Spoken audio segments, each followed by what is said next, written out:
La sala comedor estaba llena del murmullo suave de las charlas, los cubiertos chocando levemente contra los platos y el chisporroteo tenue de las velas en el centro de mesa que había armado con tanto esmero toda la tarde.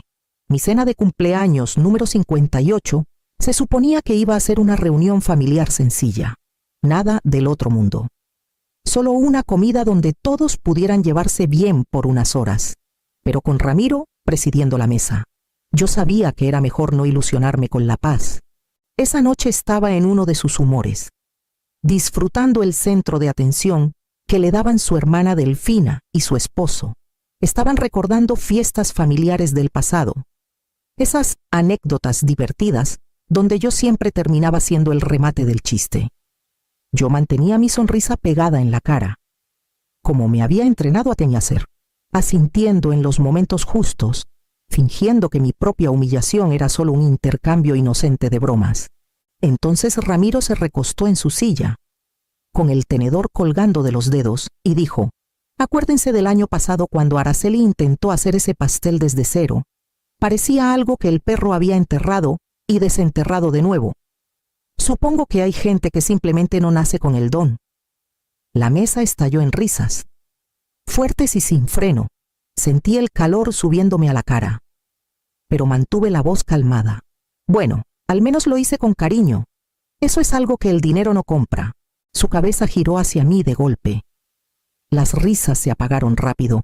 Aunque nadie dijo nada, vi el cambio peligroso en su expresión, los ojos entrecerrados, la mandíbula apretada.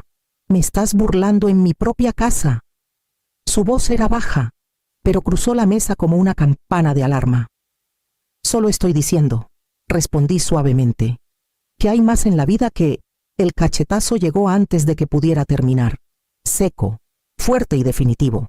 El sonido retumbó en la habitación como un disparo. Mi mejilla ardió al instante, el escozor extendiéndose hasta el oído. Mi cabeza se ladeó por la fuerza, pero me mantuve erguida.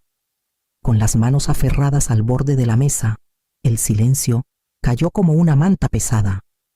Los tenedores quedaron suspendidos en el aire. Las miradas se desviaron, algunas por vergüenza, otras por aprobación. Oí a Delfina carraspear, pero nadie habló. Ramiro se paró sobre mí, con el pecho subiendo y bajando como si hubiera ganado una batalla no declarada. Desde el otro extremo de la mesa, una silla se arrastró hacia atrás. Marisol se levantó despacio, con la tableta en la mano, su mirada fija en su abuelo. Su rostro era indescifrable, pero había algo en sus ojos firme, intencional, que hizo que el aire en la habitación cambiara. «No debiste hacer eso, abuelo», dijo, con una voz calmada, casi demasiado calmada para una niña de 11 años. Levantó la tableta un poco, no como una amenaza, sino como si estuviera exponiendo un hecho, porque ahora todos lo van a ver. La expresión de Ramiro vaciló.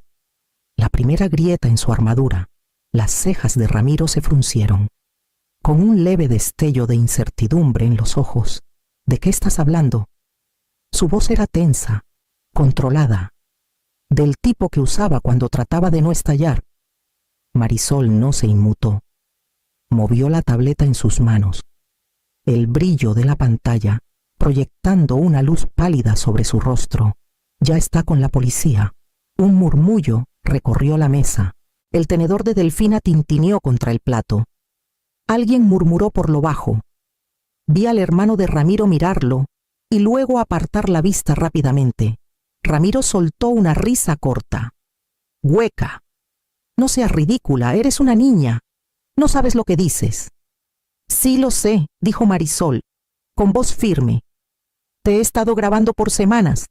Todo lo que le has dicho a la abuela, todo lo que le has hecho. Lo envié todo a mi papá esta mañana y a la policía». Sentí un vacío en el estómago.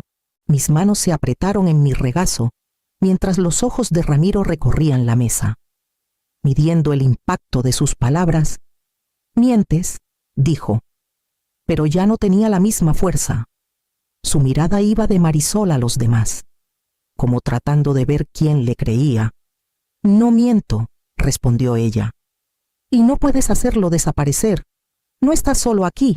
Tocó la tableta levemente. Está respaldado en más de un lugar. El cambio en su postura fue sutil, pero lo vi los hombros encorvados, la mandíbula apretada como para contener un torrente de palabras que no se atrevía a soltar frente a esta audiencia. Me quedé congelada, dividida entre el miedo por Marisol y la admiración por su compostura.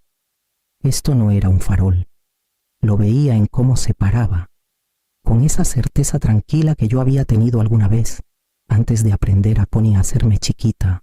Ramiro abrió la boca, pero no salió nada. Por primera vez en años, parecía no saber qué hacer después. No tenía idea de que este momento se había estado construyendo por semanas, en silencio y con método. Sin que yo viera las piezas encajando, empezó de formas pequeñas. Marisol comenzó a pasar más seguido después de la escuela, diciendo que quería hacer la tarea en mi mesa de cocina en lugar de ir directo a casa. Me decía a mí misma que era porque le gustaba mi sazón o el silencio, pero sentía que me observaba cuando pensaba que no la veía. Un jueves por la tarde, alcancé una olla del gabinete y mi manga se deslizó hacia abajo. La sombra amarillenta de un moretón viejo se extendía por mi antebrazo. Los ojos de Marisol lo captaron de inmediato. «¿Qué te pasó ahí?», preguntó. Con el lápiz suspendido sobre su hoja de matemáticas, bajé la manga de un tirón. «Ah, eso me di contra el mostrador ayer». Le di la sonrisa que había perfeccionado con los años ligera, casual, como si la verdad no me arañara la garganta por dentro. Su mirada se quedó, escéptica de una manera que una niña no debería ser. No insistió, pero noté que volvía a observar 2 días después cuando hice una mueca al levantar una cazuela. Era la misma mirada que mi papá les daba a mis hermanos cuando olía problemas midiendo. Paciente, sin dejarse engañar por respuestas superficiales.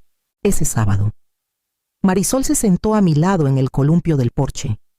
Con las piernas recogidas, el abuelo por parte de mamá me decía algo. Soltó de repente. Decía que los matones solo le temen a que se vea la verdad.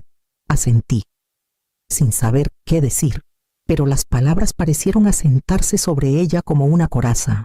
Miró hacia la casa donde Ramiro veía la televisión, su risa retumbando a través de las paredes. Esa noche, después de que me fui a la cama, oí el roce suave de pasos y el clic delicado de algo siendo colocado en la sala. No lo sabía entonces, pero esa fue la primera vez que Marisol posicionó su tableta donde podía ver más que páginas de tarea o pantallas de tele. Nunca me lo dijo directamente, solo seguía viniendo, manteniendo su mochila cerca, con ojos más agudos que antes, y cada vez que Ramiro alzaba la voz o dejaba que su genio estallara, ella estaba cerca, quieta como una piedra, observando. Pensé que solo se estaba volviendo más protectora. No me di cuenta de que estaba juntando piezas de un rompecabezas que planeaba completar. Comenzó tan calladito que apenas lo noté. La tableta de Marisol siempre estaba con ella, bajo el brazo o apoyada en el mostrador mientras hacía la tarea. Al principio, no le di importancia. Los chamacos de hoy llevan sus pantallas a todas partes, pero empezó a dejarla en lugares raros, entre los libros de cocina en el estante de la cocina, detrás del jarrón de hortensias de seda en el buffet. Una vez, la encontré en la mesa del comedor bajo una pila ordenada de servilletas, con la cámara asomando apenas. Sonreía cuando se la devolvía, como si nada fuera inusual. No me di cuenta de lo que hacía hasta mucho después, pero incluso entonces, algunas piezas se me escaparon.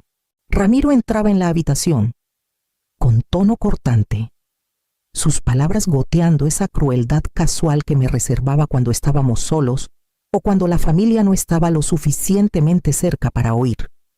Marisol se quedaba quieta, con ojos en su tarea, pero su tableta estaba ahí, observando en silencio. Los clips eran cortos, suficientes para captarlo llamándome inútil cuando la cena no era de su agrado, suficientes para grabar el siseo de una amenaza cuando olvidaba planchar su camisa. Una vez, lo captó empujándome contra el mostrador de la cocina. Mi jadeo ahogado por el zumbido del refrigerador. No era imprudente. Después de cada visita, se retiraba a su cuarto y respaldaba las grabaciones en una cuenta en la nube.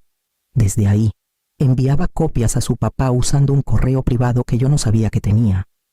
Nunca guardaba los archivos solo en el dispositivo. Era demasiado cuidadosa para eso. Cuando le pregunté una vez qué estaba trabajando con tanta intensidad, solo dijo, cosas de la escuela, y sonrió. Quería creerle, así que lo hice para cuando entendí. Había construido algo más grande de lo que podía imaginar. Cada pieza etiquetada, fechada y almacenada lejos del alcance de Ramiro.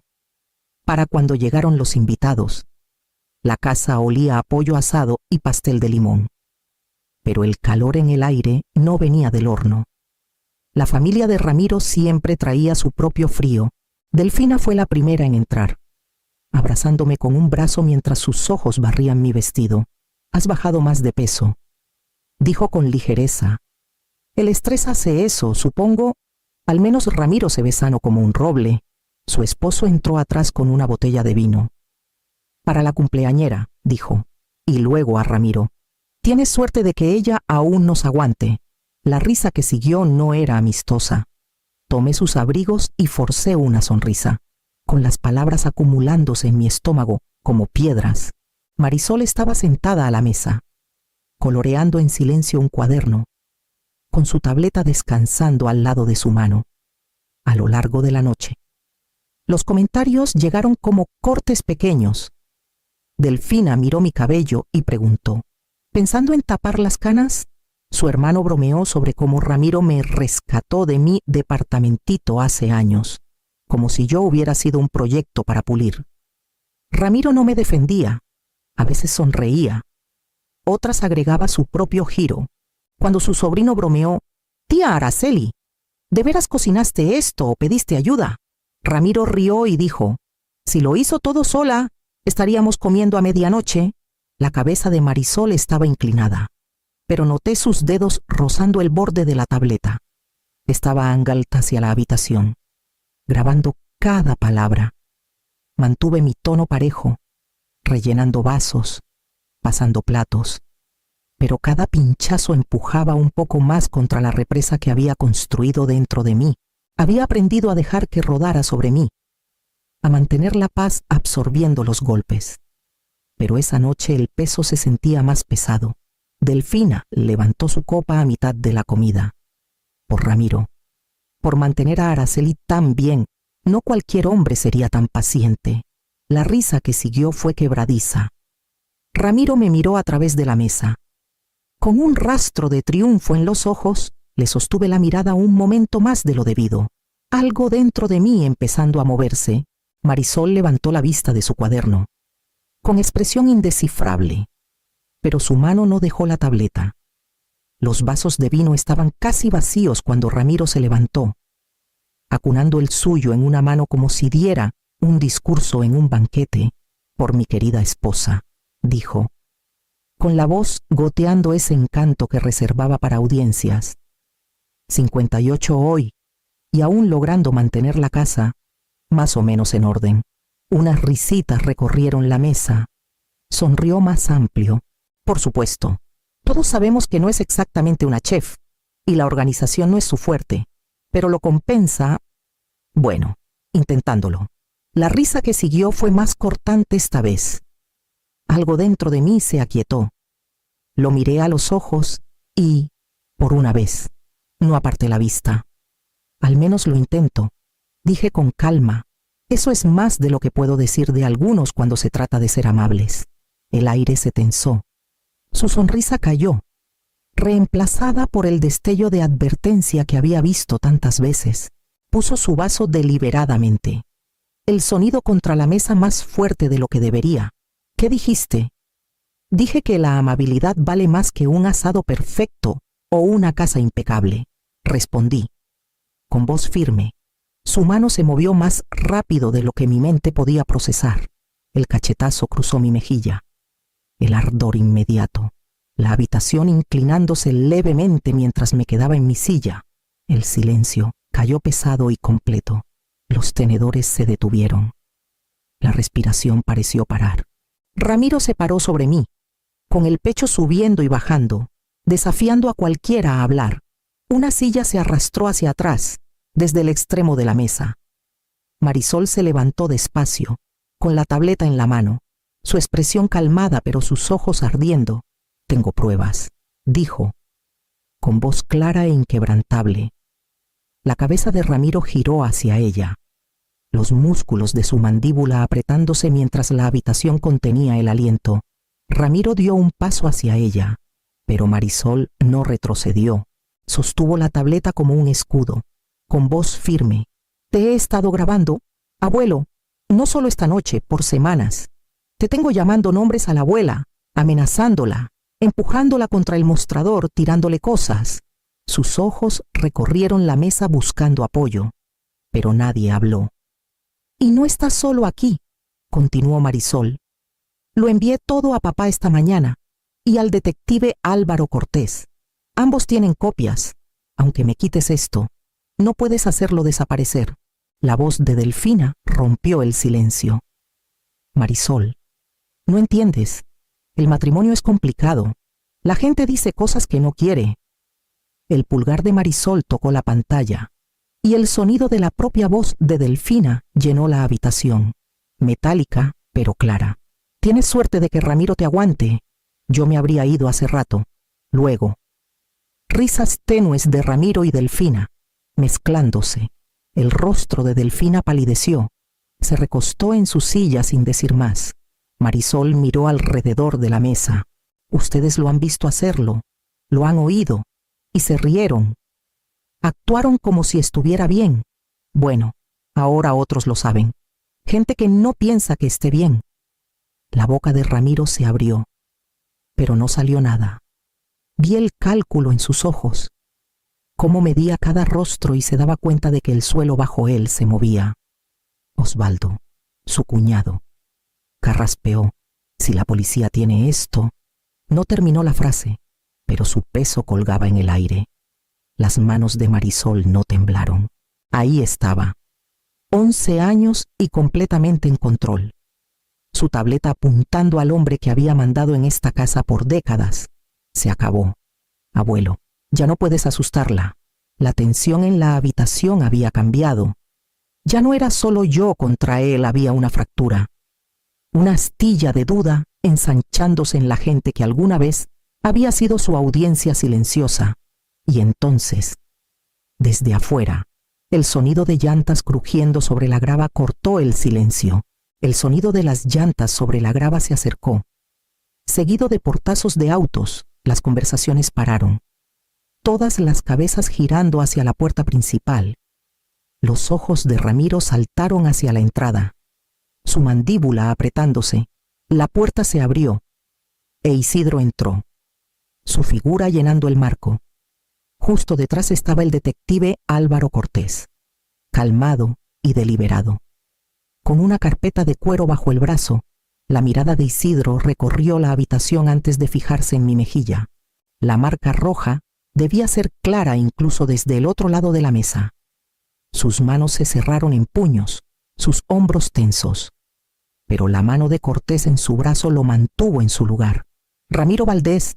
La voz de Cortés era firme, autoritaria. Ramiro se enderezó en su silla. «¿De qué se trata esto? Quédese sentado», instruyó Cortés. Acercándose, miró brevemente a Marisol, que aún sostenía la tableta, luego a mí. «Hemos recibido múltiples grabaciones y declaraciones alegando abuso doméstico continuo. Estamos aquí para entregar una orden de protección de emergencia. No debe tener contacto con la señora Valdés. Efectiva inmediatamente». El rostro de Ramiro se sonrojó. «Esta es mi casa. No pueden». Cortés lo interrumpió sin alzar la voz. «Esta orden le otorga a ella la ocupancia exclusiva hasta nuevo aviso. Recogerá artículos esenciales bajo supervisión policial y desalojará el lugar esta noche». La voz de Isidro era tensa, controlada solo por pura voluntad. «La tocaste de nuevo». La boca de Ramiro se abrió. pero Cortés levantó una mano. No estamos aquí para discutir. La evidencia ha sido revisada, es convincente. Miró hacia Marisol. Hiciste lo correcto, chamaca. Marisol asintió. Levantando un poco la barbilla, Ramiro se recostó en su silla, ojos yendo de mí a Isidro a Cortés, calculando y encontrándonos salida. El equilibrio en la habitación había cambiado por completo, y por primera vez, no era él quien mandaba. Cortés colocó la carpeta en la mesa, los papeles dentro listos para firmar. Delfina carraspeó, con voz delgada. Tal vez todo esto se esté exagerando. Ramiro pierde los estribos a veces, pero eso no lo hace. El pulgar de Marisol se movió sobre la tableta, y de repente la habitación se llenó con la voz de Ramiro. Baja y venenosa. Eres una inútil, Araceli.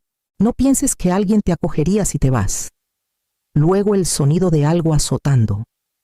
Mi jadeo sorprendido siguiéndolo de cerca. Los ojos de Delfina cayeron a su regazo. No habló más. Osvaldo se levantó abruptamente, murmurando algo sobre necesitar irse. Su esposa lo siguió sin mirarme. Otros se quedaron solo lo suficiente para ofrecer disculpas torpes y murmuradas antes de escabullirse por la puerta. El rostro de Ramiro había palidecido, su mandíbula trabajando como si pudiera moler las palabras de vuelta a su boca. Cortés asintió a Isidro, quien dio un paso adelante y se quedó a su lado, mientras Cortés explicaba las condiciones de la orden una vez más. Ramiro juntó unas cosas en una bolsa, sus movimientos cortantes y silenciosos. Luego, salió flanqueado por ambos hombres. La casa pareció exhalar cuando la puerta se cerró detrás de ellos. Isidro se volvió hacia mí, con voz más suave ahora. Prepara una maleta.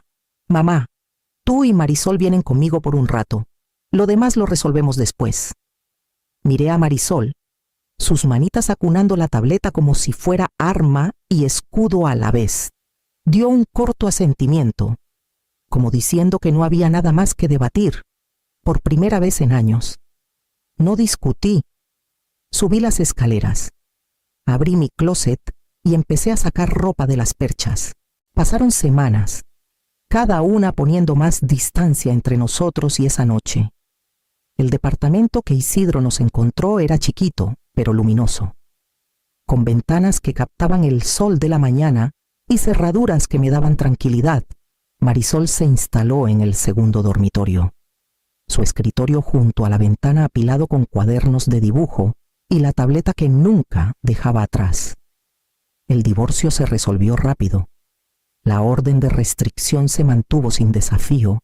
Ramiro ahora enfrentaba cargos que lo mantendrían atado en los tribunales por meses. No leía las actualizaciones a menos que Isidro pensara que necesitaba saber.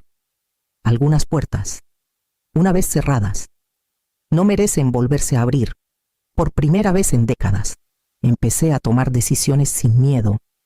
Me inscribí en una clase de arte en un colegio comunitario, algo que siempre había soñado, pero nunca me atreví. El primer día, me senté entre estudiantes de la mitad de mi edad, con carboncillo en mano, dándome cuenta de que había olvidado cómo se sentía ser curiosa solo por mí misma. Cuando llegó mi siguiente cumpleaños, lo celebramos en el departamento. Isidro trajo un pastel. Marisol colgó guirnaldas de papel por las paredes. Y unos amigos con los que me había reconectado vinieron. No fue lujoso, pero fue cálido. No hubo pullas disfrazadas de chistes, ni ojos vigilando por si me equivocaba. Mientras me inclinaba sobre el pastel, con las velas parpadeando, tomé una respiración profunda. Mi deseo no era por algo nuevo, sino por lo que ya tenía seguridad. Libertad y la fuerza para nunca soltarlas de nuevo. La habitación aplaudió cuando soplé las velas. Marisol se acercó, su voz baja solo para mí. «Estás a salvo ahora, abuela». La abracé por un momento antes de unirnos a los demás. La persona más chiquita en la habitación lo había cambiado todo.